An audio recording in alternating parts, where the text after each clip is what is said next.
Hello everyone, that Manga Kid here to do my 5th installment of the BL Manga Wrap-Up, or Roundups. So I've got 5 titles.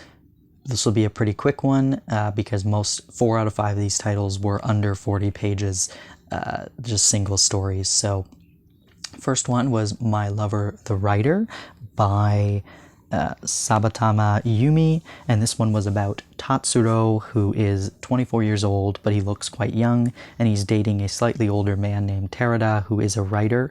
And there is actually a darker element to this story that I really enjoyed, not in terms of the couple's relationship, but something that's going on around them. And I thought that was just an interesting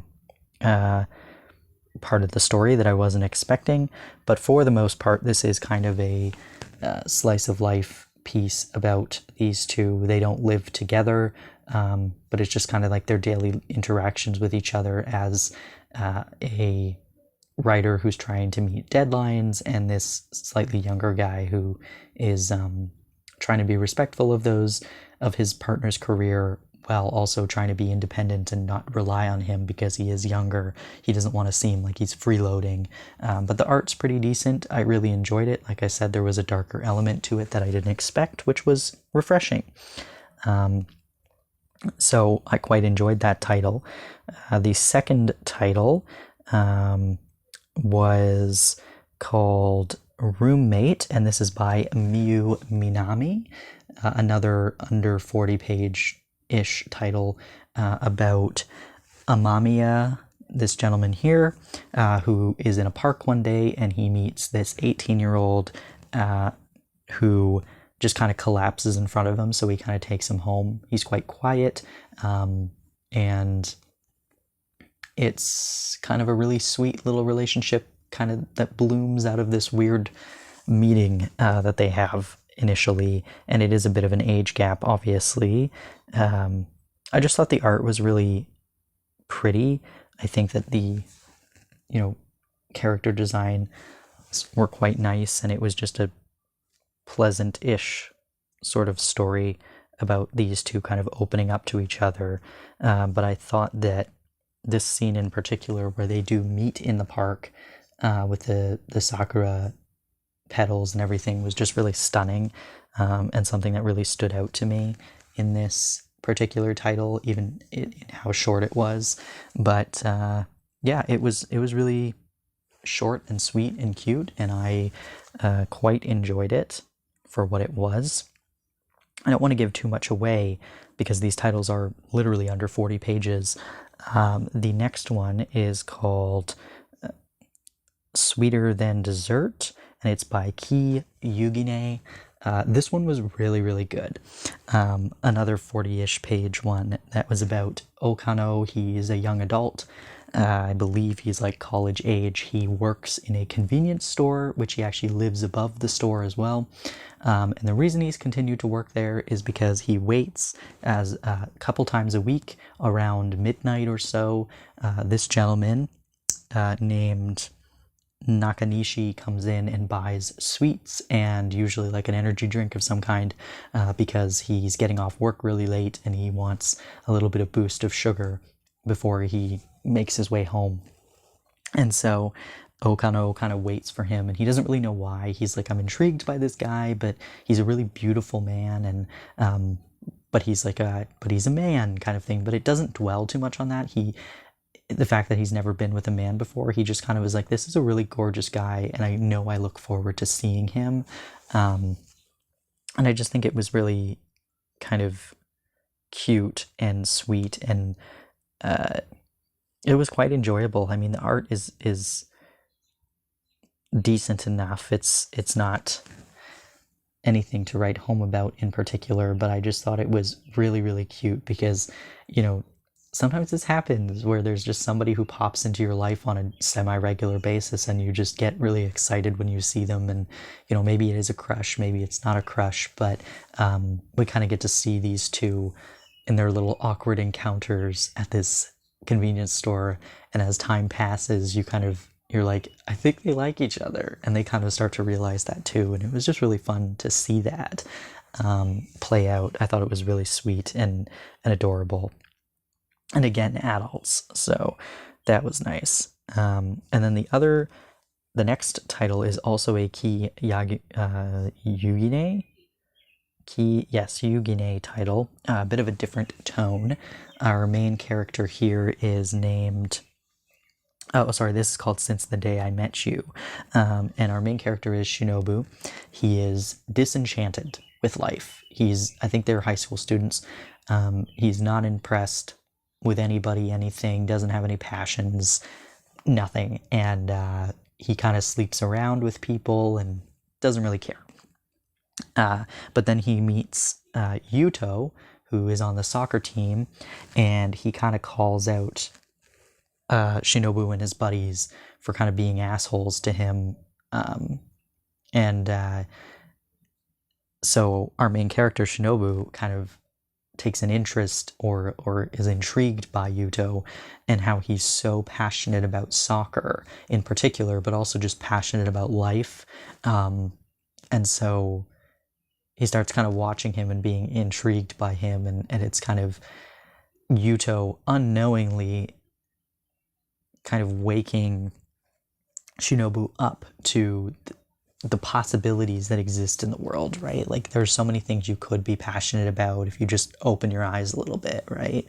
And I think it was a fun, short story about this kid who's just like pissed at everyone and everything and pretends not to care, but he meets somebody who does care so much about things that he just kind of wakes up and goes like, okay, I guess I don't have to live this way. Like, I could also try and find something that I'm interested in. Yeah, it was enjoyable enough. I preferred the other title that I just spoke about, Sweeter Than Dessert, to this one in terms of the two Kii Yugine titles, but this one was also still, pretty enjoyable. And the final title of this bunch was a regular size volume, 180 pages or so, but it was a single story, and this is called Survivor's Guilt, A Player's Love by Ageha Saotome, and our main character's name is Daisuke. He is the son of a company president, so he has a job. He's attractive, however, he doesn't really have to work that hard because he's the boss's son, and it doesn't really matter if he does a good job or not because he's not going to lose his job. But he has a buddy named Kengo, and Kengo says, oh, my younger brother, Kengo works at the same company as well. Kengo says, hey, my younger brother is coming to stay with me. He's starting university. He's like 18 or whatever. And Daisuke, who is clearly openly bisexual because all of his one-night stands he does not discriminate between men or women. He sleeps with everyone. He kind of is immediately smitten with the younger brother Riku, and is very touchy-feely, and Riku's like, hey dude, creep, like, I don't know you. So yeah, we realize as the story goes on that Daisuke has some unattended to trauma from his childhood or youth. There was an accident that occurred, and he was, as the title suggests, he was one of the only survivors, and so he has a lot of guilt surrounding that accident and what happened, and has not spoken about it or dealt with that trauma, and so it's carried with him into adulthood, and it is manifested in him not being able to sleep alone, and therefore one-night stands, to try and have somebody next to him.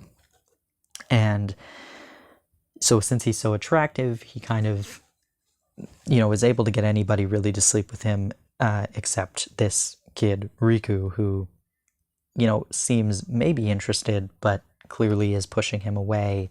The art is pretty interesting. It's not fantastic, but it's not bad either. I think that my issue with this one is the fact that he pushes himself on people, and I think that it does address the behavior,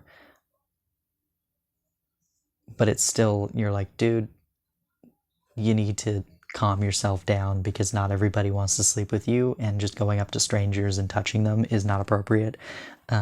But what I do like about this one is the discussion of trauma. Like a legitimate discussion of trauma and how you need people around you that care about you. And in this case, he does have his friend Kengo, this guy down here, who's there for him and looks out for him and understands as much as he possibly can that his friend is hurting, and that he just needs someone to be kind to him. While at the same time, you also need those friends to keep you in check and to be, to smack you in the back of the head when you're being an ass.